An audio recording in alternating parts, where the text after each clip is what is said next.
سبيل الدموع سبيل مريح. السلام علیکم ورحمۃ اللہ وبرکاتہ. نحمده ونصلي على رسوله الكريم. اما بعد فاعوذ باللہ من الشیطان الرجیم. بسم اللہ الرحمن الرحیم. رب اشرح لي صدری ويسر لي امری واحلل عقدۃ من لسانی يفقهوا قولی. ومن احسن قولا ممن دعا الى الله وعمل صالحا وقال انني من المسلمين. ولا تستوي الحسنة ولا السيئة ادفع بالتي هي احسن فاذا الذي بينك وبينه عداوة كأنه ولي حميم. وما يلقاها الا الذين صبروا وما يلقاها الا ذو حظ عظيم. اور اس شخص سے اچھی بات کس کی ہو سکتی ہے جس نے اللہ کی طرف بلایا اور نیک عمل کیے اور کہا میں اللہ کا فرما بردار ہوں. اور نیکی اور بدی برابر نہیں ہو سکتے. برائی کو بہتر طریقے سے دور کرو. سو وہ شخص کہ تمہارے درمیان اور اس کے درمیان دشمنی ہے ایسا ہو جائے گا جیسے وہ دلی دوست ہو. اور یہ چیز نہیں دی جاتی مگر انہی کو جو صبر کریں، اور یہ نہیں دی جاتی مگر اسی کو جو بہت بڑے نصیب والا ہے. اس آیت کو آپ دیکھ رہے ہیں کہ اللہ سبحانہ وتعالی ہمیں بتا رہے ہیں کہ سب سے اچھی بات اس شخص کی بات ہے جو لوگوں کو اللہ کی طرف بلائے کہ لوگوں اللہ کے بندے بن جاؤ، اور خود بھی نیک عمل کرے. کیونکہ بعض اوقات ہم دوسروں کو نصیحتیں شروع کر دیتے ہیں اور خود ان پر عمل نہیں کرتے، تو ایسے نہیں ہونا چاہیے. مثلاً ایک ماں ہے، اگر اپنے بچے کو نصیحت کرتی ہے تو اس پر خود بھی عمل کرنا چاہیے. مثلاً آپ بچے کو کہتے ہیں کہ نماز پڑھو اور خود آپ بیٹھ کے اپنے کام کر رہے ہیں، آپ خود بھی اٹھ جائیں اور بچے کو بھی نماز پڑھائیں. پھر اسی طرح یہ ہے کہ اللہ تعالیٰ فرما رہے ہیں نیکی اور بدی برابر نہیں ہوتی، یعنی اچھا کام اور برا کام یہ دونوں مختلف چیزیں ہیں اور ان کا انجام بھی مختلف ہے.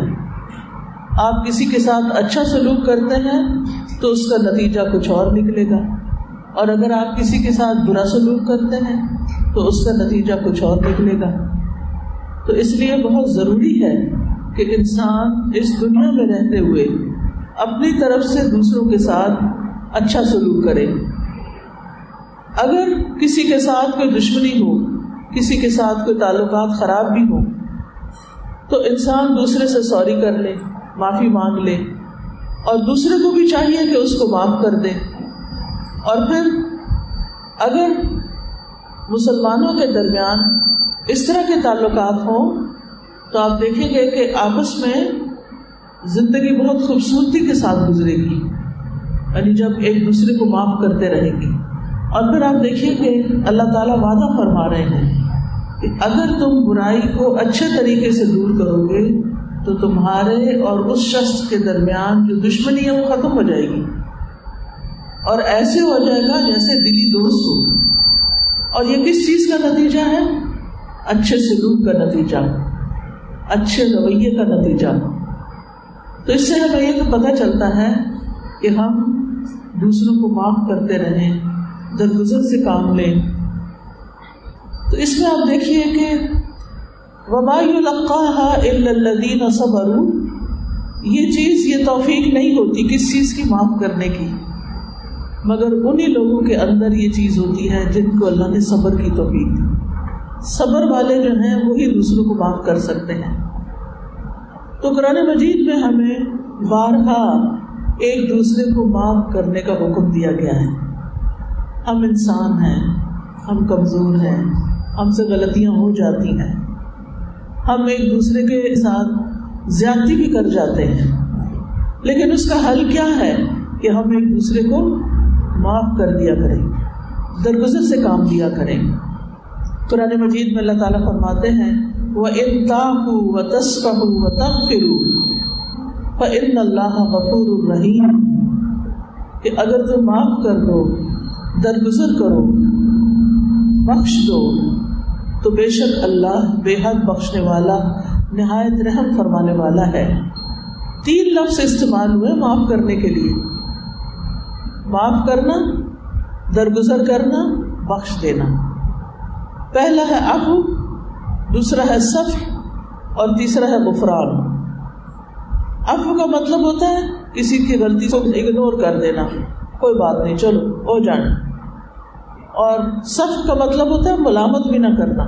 اگر کوئی آیا ہے آپ کو کوئی 4 باتیں سنا کے چلا گیا، آپ سن کے چپ کر جاتے ہیں اور جانے دیتے ہیں، اچھا کوئی نہیں، اس کا کوئی مسئلہ ہوگا، اس کی کوئی پریشانی ہوگی اس لیے اس نے ایسی باتیں کر دی، اور آپ اس کو کچھ بھی نہیں کہتے اور کسی سے اس کی شکایت بھی نہیں کرتے اور اس کو ملامت بھی نہیں کرتے.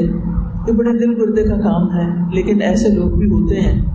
اور غفران کا مطلب ہوتا ہے کہ کسی کو اس کی غلطی پر بالکل سزا بھی نہ دینا. معاف کرنا اللہ تعالیٰ کی صفت ہے. جب ہم تاک راتوں میں ہوتے ہیں اور اس وقت ہمیں ایک دعا سکھائی جاتی ہے، یاد ہے آپ لوگوں کو؟ اللہم انکا عفو تحب العفو فاعف عنا. اے اللہ تو بہت معاف کرنے والا ہے، معاف کرنے کو پسند کرتا ہے. اللہ سبحانہ و تعالیٰ معاف کرنے سے محبت رکھتا ہے. فاعف عنا، اللہ تو ہمیں معاف کر دے. لیکن یہ معافی کس کے لیے ہے؟ جو اپنے گناہوں پر معافی مانگے اور دوسروں کو بھی معاف کر دیا کرے. ہم بعض اوقات اپنے لیے تو چاہتے ہیں کہ ہمیں معاف کر دیا جائے، لیکن ہم دوسروں کو معاف نہیں کرتے. کوئی ہمارے ساتھ زیادتی کر جائے، کوئی ہماری شان میں گستاخی کر جائے تو ہم دل میں بٹھا لیتے ہیں. ایسا نہیں ہونا چاہیے، کیونکہ زندگی میں کوئی بھی انسان ایسا نہیں کہ جو فرشتہ ہو. اگر کسی سے کوئی غلطی ہو گئی ہے تو کیا میں نے کبھی کوئی غلطی نہیں کی؟ غلطی تو ہر انسان سے ہوتی ہے. اگر ہم غلطی کریں تو اپنے لیے کیا چاہتے ہیں؟ ہمیں معاف کر دیا جائے. اور اگر کوئی غلطی کرے تو ہم کہیں نہیں میں تو اس کو کبھی معاف نہیں کروں گی. کتنی غلط بات ہے. اگر کوئی ہم سے معافی مانگنے آئے تو ہمیں معاف کر دینا چاہیے. اور پھر آپ دیکھیے جب بندہ معافی مانگتا ہے تو اللہ سبحانہ و تعالیٰ اس کو معاف فرما دیتے ہیں. اور اس میں آپ دیکھیے قرآن مجید میں آتا ہے وَهُوَ الَّذِي يَقْبَلُ التَّوْبَةَ عَنْ عِبَادِهِ، وہی ہے جو اپنے بندوں سے توبہ قبول کرتا ہے. وَيَعْفُو عَنِ السَّيِّئَاتِ، اور وہ برائیوں سے درگزر کرتا ہے. وَيَعْلَمُ مَا تَفْعَلُونَ، اور وہ جانتا ہے جو کچھ تم کرتے ہو. پھر اسی طرح رسول اللہ صلی اللہ علیہ وسلم نے فرمایا تکلیف دہ بات سن کر اللہ سے زیادہ صبر کرنے والا کوئی نہیں. لوگ کہتے ہیں اللہ اولاد رکھتا ہے اور پھر بھی وہ انہیں معاف کر دیتا ہے اور انہیں روزی بھی دیتا ہے. یعنی جو لوگ اللہ کے ساتھ شرک کرتے ہیں. اب آپ دیکھیے مثال کے طور پر سارے خزانوں کا مالک کون ہے؟ آسمان کس نے بنایا؟ زمین کس نے بنائی؟ اس میں درخت کس نے اگائے؟ اولاد کون دیتا ہے؟ اللہ.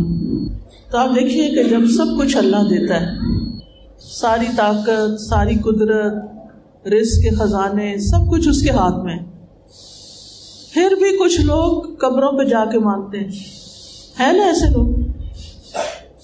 آپ کے خیال میں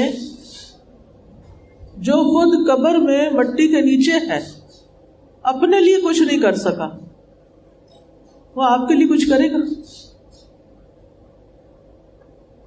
کچھ بھی نہیں کر سکتا.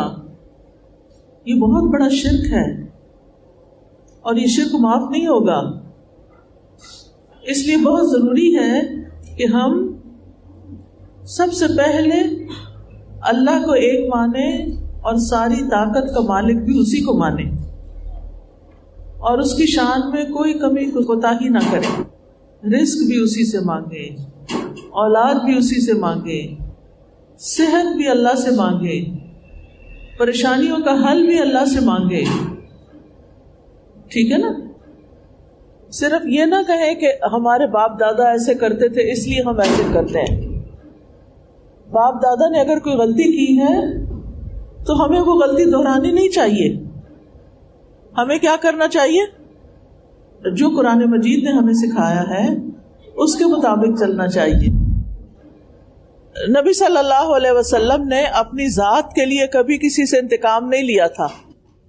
کوئی آپ کو کوئی تکلیف دے جاتا تھا تو آپ اس کو معاف کر دیتے تھے. اسی طرح صحابہ کرام جو تھے جب وہ کسی ظالم پر قدرت حاصل کر لیتے تو اس کو معاف کر دیتے تھے. جو لوگ بڑے دل والے ہوتے ہیں، دین کے اوپر عمل کرنے والے ہوتے ہیں، تو وہ کیا کرتے ہیں؟ وہ دوسروں کو معاف کر دیتے ہیں. اللہ تعالیٰ نے ہمیں بھی حکم دیا ہے فاعفوا واصفحوا، معاف کرو، درگزر کرو، یعنی لوگوں کی غلطیوں کو معاف کر دو. برائی کا بدلہ بھلائی سے دو، نیکی سے دو.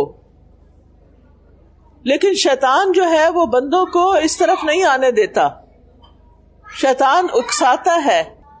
شیطان یہ کہتا ہے کہ دیکھو فلاں نے تمہارے ساتھ برا کیا تھا، تم بھی اس کے ساتھ ایسا ہی کرو. جو شخص معاف کر دیتا ہے اس کو کیا ملتا ہے؟ سب سے پہلے تو اللہ کی محبت ملتی ہے.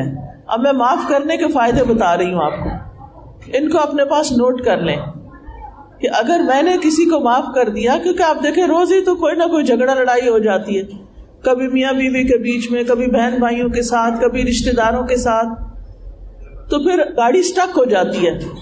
اب اس گاڑی کو چلانے کے لیے معاف کرنا ضروری ہوتا ہے. دل نہ بھی چاہے تو بھی انسان معاف کرے. اچھا اگر معاف کرتا ہے تو ہمیں کیا ملے گا؟ سب سے پہلی چیز، اللہ سبحانہ و تعالی معاف کرنے والوں سے محبت رکھتا ہے. قرآن مجید میں آتا ہے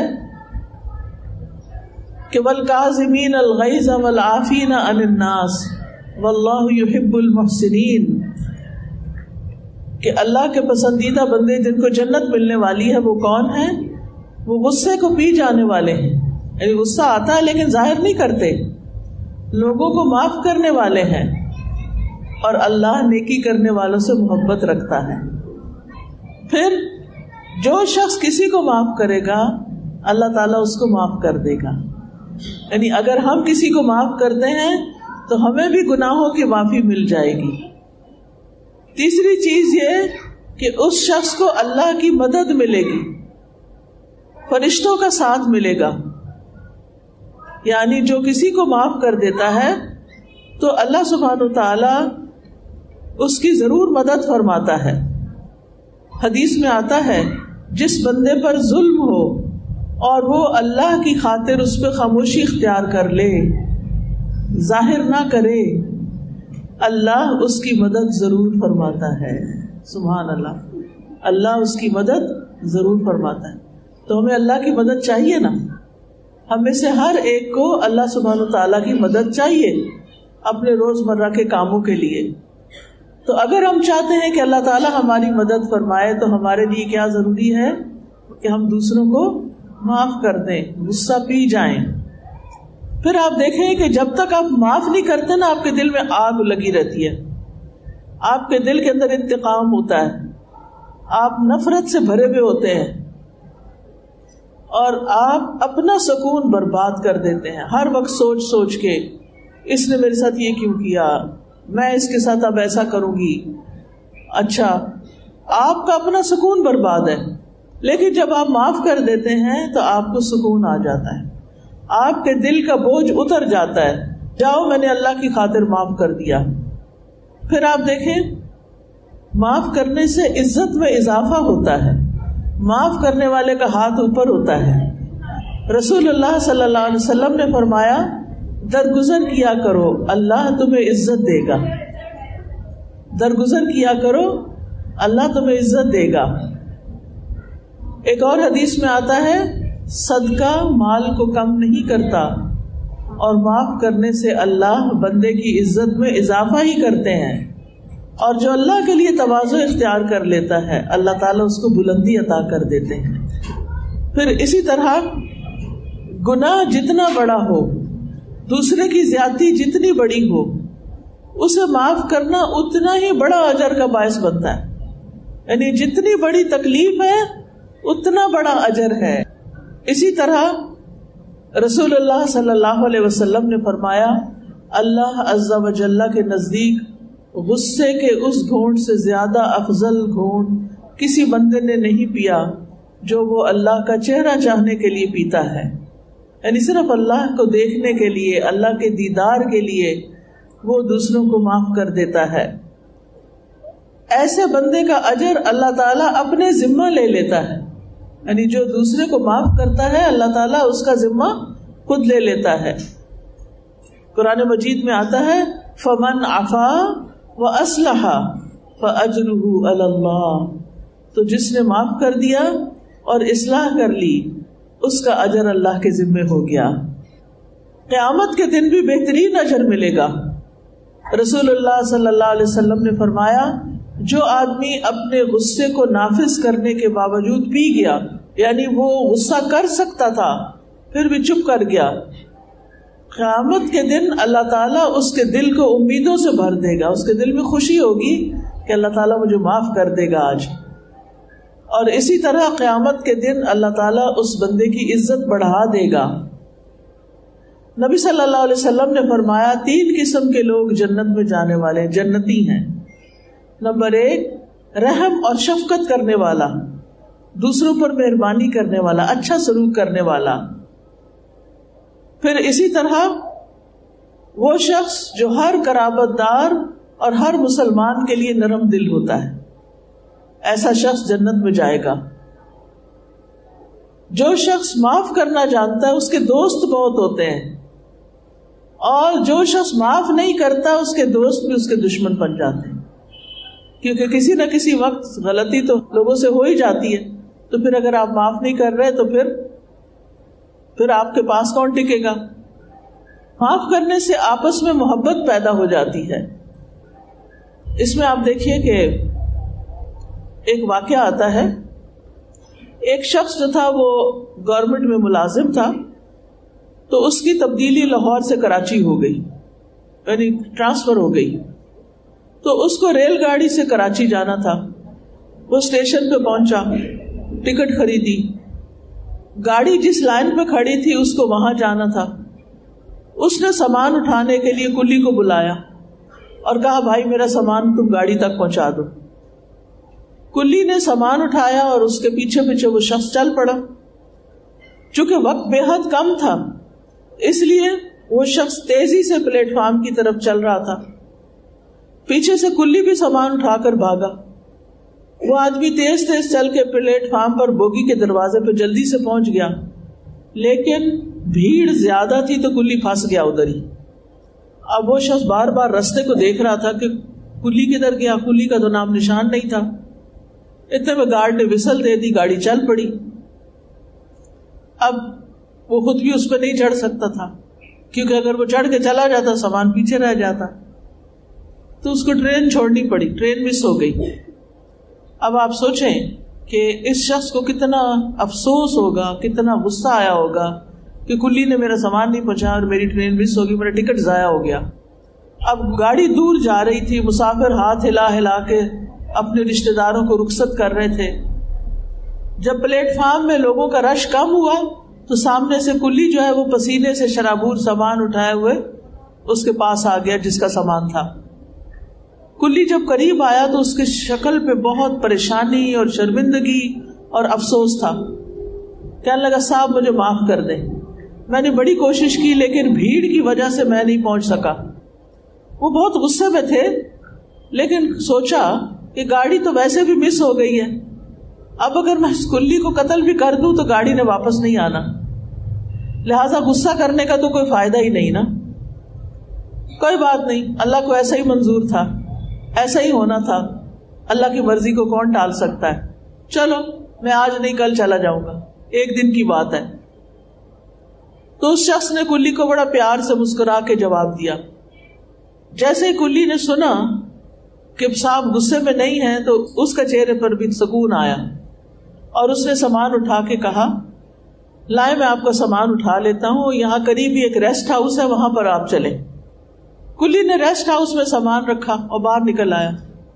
کلی کو چونکہ پتا تھا کہ صاحب نے کل اسی اسٹیشن پہ جانا ہے, لہذا وہ ساری رات اسٹیشن پر ہی رہا. اگلے دن وقت مقرر سے پہلے ہی وہ اسٹیشن پہ آ گیا. سامنے کلی کھڑا تھا.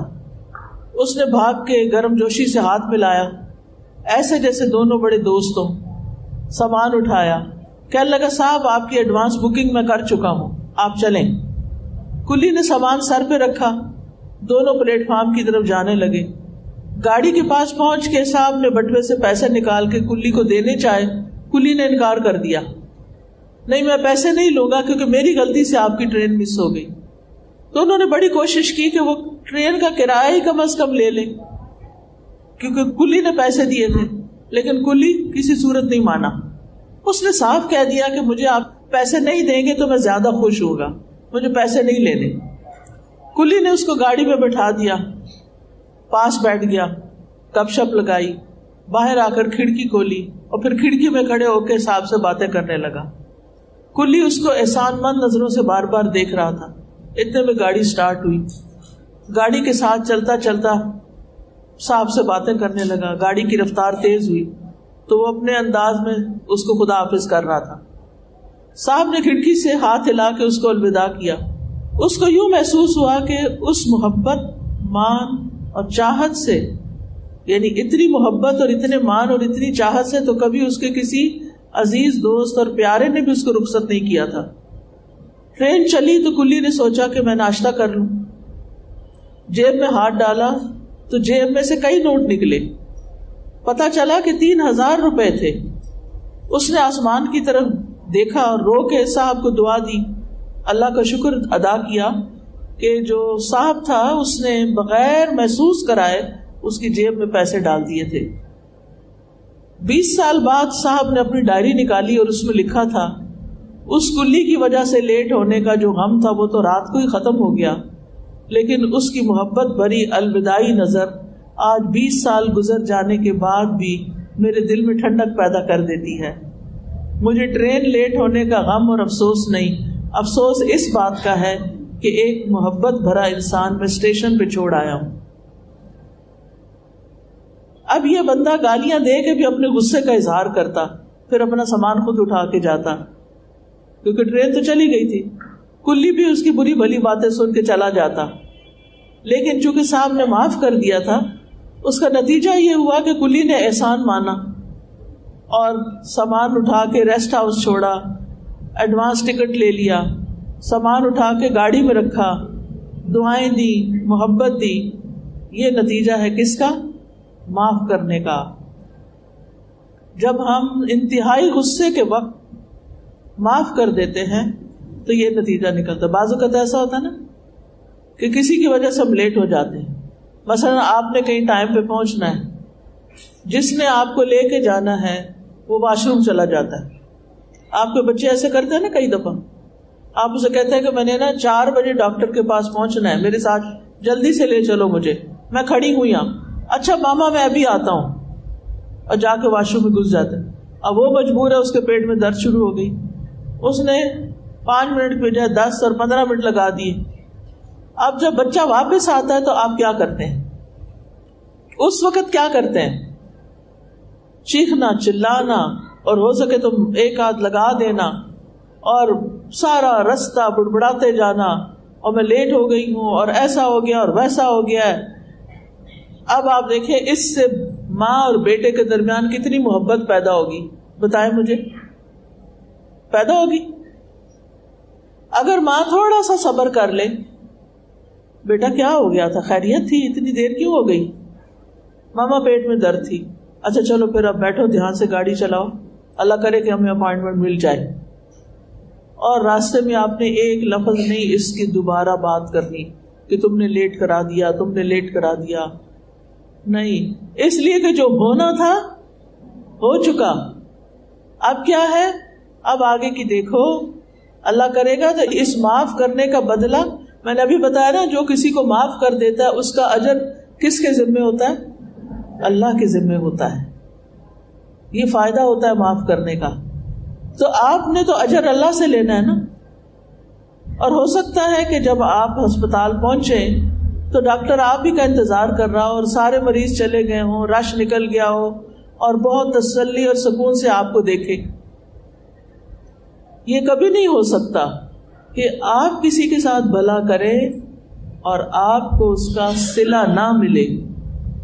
صلہ ضرور ملتا ہے لیکن ہم میں صبر نہیں ہوتا, اور جو معاف نہیں کرتا اسے معاف نہیں کیا جاتا. ہر پیر اور جمعرات کو اللہ کی طرف سے لوگوں کی بخشش ہوتی ہے, اسی لیے پیر جمعرات کا روزہ بھی رکھتے ہیں.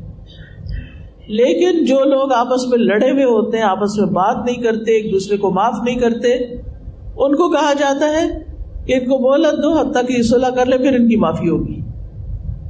تو آپس کا لڑائی جھگڑا جو ہے, چاہے گھر کے اندر ہو, چاہے محلے میں ہو, چاہے دکان, کسی بھی جگہ, یہ فائدے کی چیز نہیں. یہ شیطان کی اکساہٹ ہوتی ہے, شیطان انسان کو پریشان کرتا ہے. اور پھر آپ دیکھیں کہ جو لوگ دوسروں پہ سختی کرتے ہیں نا, ان پر سختی ہوتی ہے. جو دوسروں کو نقصان دیتے ہیں ان کا نقصان بھی ہوتا ہے. رسول اللہ صلی اللہ علیہ وسلم نے فرمایا, جو کسی کو نقصان پہنچائے گا اللہ اس کا نقصان کر دے گا, اور جو کسی کو مشکل میں ڈالے گا اللہ اس کو مشکل میں ڈال دے گا. کسی کو مشکل میں نہ ڈالیں, کسی کو نقصان نہ دیں, اللہ دیکھ رہا ہے. جو لوگ اللہ سے ڈرتے ہیں, اللہ کا تقوی اختیار کرتے ہیں, اللہ تعالیٰ ان سے راضی ہوتا ہے, ان کو اس کا دنیا میں بھی بدلہ دیتا ہے. ان کے لیے قرآن مجید میں آتا ہے نا, وَمَن يَتَّقِ اللَّهَ يَجْعَل لَّهُ مَخْرَجًا وَيَرْزُقْهُ مِنْ حَيْثُ لَا يَحْتَسِبُ, کہ جو اللہ کا تقوی اختیار کرتا ہے اللہ تعالیٰ اس کے لیے مشکل سے نکلنے کا راستہ بنا دیتے ہیں, اور اس کو وہاں سے رزق دیتے ہیں جہاں سے وہ سوچ بھی نہیں سکتا, اس کے خیال میں بھی نہیں ہوتا. اللہ تعالیٰ اس کو وہاں سے عطا کرتے ہیں. اور آپس کی عداوت دین کو مونڈ دینے والی ہوتی ہے. معاف نہ کرنے سے اخلاقی برائیاں پیدا ہوتی ہیں, بدگمانیاں پیدا ہوتی ہیں, پھر عیب تلاش کیے جاتے ہیں, پھر ٹو لگائی جاتی, پھر حسد کیا جاتا ہے, پھر پیٹھ پیچھے برائیاں کی جاتی ہیں, بغض رکھ دیا جاتا ہے دل میں. یہ ساری چیزیں دین کے منافی ہیں. اب کب کب معاف کرنا چاہیے؟ اپنے ازواج اور اولاد کو بھی معاف کرنا چاہیے جب ان کی طرف سے کوئی تکلیف پہنچے. اپنے خادموں کی طرف سے, ملازموں کی طرف سے. رسول اللہ صلی اللہ علیہ وسلم سے ایک آدمی نے پوچھا, ہم خادم کو کب تک معاف کرتے رہیں؟ آپ خاموش رہے. اس نے پھر پوچھا, آپ خاموش رہے. اس نے پھر پوچھا, تو تیسری مرتبہ آپ نے فرمایا, ہر روز 70 دفعہ اپنے غلام کو معاف کرو. 70 دفعہ. یہی حال اپنے بچوں کے ساتھ ہے, 70 دفعہ ان کو معاف کرو, تب جا کے وہ بات سمجھیں گے. حضرت انس رضی اللہ عنہ نے نبی صلی اللہ علیہ وسلم کی 10 سال خدمت کی. نبی صلی اللہ علیہ وسلم نے اس دوران انہیں کبھی ملامت نہیں کی تھی, ڈانٹ ڈپٹ نہیں کی تھی. پھر اسی طرح دین کے راستے میں اگر کوئی آپ کو اذیت دے, آپ لوگوں کو اسلام کی طرف بلاتے ہیں, لوگ آپ پہ باتیں بنانی شروع کر دیتے ہیں, آپ پہ الزام لگانے لگتے ہیں, ان کو بھی معاف کر دیں, کیونکہ ان کو پتہ ہی نہیں ہے کہ آپ کیا کر رہے ہیں, کیوں آپ دین کی طرف آ رہے ہیں, اور کیوں قرآن پڑھ رہے ہیں, اور کیوں پڑھا رہے ہیں, آپ کا اصل مقصد کیا ہے. اسی طرح دوسروں کی تکلیف دہ باتوں پر آپ بیٹھے ہوئے آرام سے کام کر رہے ہیں, کوئی آپ کے پاس سے گزرتا ہے تو آپ کے اوپر کوئی چٹکلا چھوڑ دیتا ہے, کوئی اذیت والی بات کر کے چلا جاتا ہے, تو آپ ایک کان سے سن کے دوسرے سے نکال دیں, اس کا پیچھا نہ کریں, اور اپنا جو کام کریں اس میں پھر دوبارہ لگ جائیں. ٹھیک ہے نا. اسی طرح جب کوئی الزام لگائے اس وقت بھی بتا کے کہ یہ غلط بات ہے اور معاف کر دیں. نبی صلی اللہ علیہ وسلم نے تو جان کے دشمنوں کو بھی معاف کیا تھا. جس یہودی عورت نے آپ کے کھانے میں زہر ملایا تھا آپ نے اس کو بھی معاف کر دیا تھا. جس یہودی نے آپ پہ جادو کیا تھا آپ نے اس کو بھی معاف کر دیا تھا. پھر اسی طرح صاحب حیثیت لوگوں کی غلطیوں کو بھی معاف کر دینا چاہیے. پھر جو معافی مانگے اس کو تو ضرور معاف کر دیں. اب معاف کرنے کے انداز کیا, خوبصورت انداز میں معاف کریں. یہ نہیں کہ جا بابا تجھے معاف کیا, غصے سے نہ کہیں. بس کوئی آپ کو کہے پلیز ہمیں معاف کر دیں, تو آپ اللہ سے دعا کرتے ہیں اللہ تعالیٰ ہم سب کو معاف کر دیں, اس طرح کر کے جواب دیں. اور پھر یہ کہ منہ سے اظہار نہ کرے، یعنی یہ نہیں کہ زبان سے کہ میں نے معاف کیا، جاؤ میں نے معاف کیا، اور منہ بنایا ہوا ہو، یہ بھی نہیں ہونا چاہیے۔ اگر کوئی بدسلوکی کر رہا ہو تو آگے سے اسمائل کر دیں، بد زبانی نہ کریں، لان تان نہیں کرنی، گالی گلوچ نہیں کرنی، ہاتھ نہیں چلانا، محتاط جواب دینے ہیں، کسی کو بد دعائیں نہیں دینی بلکہ الٹا دعائیں دینی ہے، کیونکہ جب کوئی کسی کو دعا دیتا ہے نا تو فرشتہ اس کے پیچھے آمین کہتا ہے اور کہتا ہے تمہارے لیے بھی یہ ہو، اور جب کوئی بد دعا دیتا ہے اور اس کو نہیں لگتی تو واپس بد دعا دینے والے پہ آ کے لگتی۔ کچھ لوگوں کی عادت ہوتی خواہ مخواہ دوسروں کو بد دعائیں دیتے رہتے ہیں، وہ یاد رکھیں اگر دوسرا اس لائق نہیں تو بد دعا دینے والے کو واپس لگے گی۔ پھر اسی طرح لوگوں سے اچھی امید رکھیں، اور جن کو علم نہ ہو ان کو رعایت دیں، اور پھر اگر کوئی آپ کو آ کے سمجھائے کہ فلاں کو معاف کر دو تو اب یہ نہ کہ آپ کو نہیں پتا کیا ہے اس کا مسئلہ، معاف نہیں کر سکتی، اس کی نصیحت قبول کر لیں، بدلہ لینے کا موقع بھی ہو تو بھی معاف کر دیں، اور اس کے لیے دعا بھی کریں، اپنے لیے بھی اپنے گھر والوں کے لیے بھی کہ اللہ تو ہمیں معاف کر دے، اور جو ہم سے پہلے مسلمان ایمان لائے ان کو بھی معاف کر دے، اور ہمارے دل میں ایمان والوں کی کوئی غل نہ ہو، کوئی نفرت نہ ہو، کوئی حسد نہ ہو۔ اور ایک دعا بڑی اچھی ہے، اللہم اہد قلبی وسدد لسانی واسلل سقیمۃ قلبی، اے اللہ میرے دل کو رہنمائی عطا فرما، میری زبان کو درست فرما دے، میرے دل کے کینے کو دور کر دے۔ پھر اسی طرح جب دل بہت بے چین ہو، پریشان ہو، تو 3 دفعہ یہ دعا پڑھ کے اپنے دل پہ تھتکارے، اعوذ باللہ السمیع العلیم من الشیطان الرجیم من ہمزہ ونفخہ ونفثہ، 3 دفعہ آپ نے پڑھ کے دل پہ تھک تھک تھک ایسے کر کے تھتکارنا ہے، تو انشاءاللہ شیطان وسوسے بھی نہیں ڈالے گا، پریشان بھی نہیں کرے گا۔ اور اللہ تعالیٰ سے دعا کرنی ہے کہ اللہ ہمیں بری صفات سے، برے اخلاق سے بچا لے۔ اللہم انا نعوذ بک من منکرات الاخلاق والاعمال والاہواء، اور اگر کوئی ہم پر زیادتی کر جائے تو اس کو بھی معاف کر دیں، کیونکہ معاف کرنے والے ہی خوش رہتے ہیں، تو معاف کرو، خوش رہو، ٹھیک ہے۔ جزاکم اللہ خیرن، آپ سب کو اللہ تعالیٰ خوش رکھیں، آپ کے لیے ڈھیروں دعائیں ہیں، اور آپ سب کو کہوں گی کہ قرآن مجید کا ترجمہ ضرور پڑھیں اور کلاسز جوائن کریں، اور اگر آپ کلاس نہیں جوائن کر سکتے تو قرآن فار آل اپلیکیشن ڈال لیں، بچوں سے ڈلوا لیں اپنے موبائل پہ، اور اس سے قرآن کی تفسیر روز سننا شروع کریں، ٹھیک ہے۔ ترجمے والا قرآن گھر میں رکھیں اور اس کا ترجمہ یاد کیا کریں۔ اللہ تعالیٰ آپ کا حامی و ناصر ہو۔ سبحانک اللہم و بحمدک، اشہد ان لا الہ الا انت، استغفرک و اتوب الیک۔ السلام علیکم ورحمۃ اللہ وبرکاتہ۔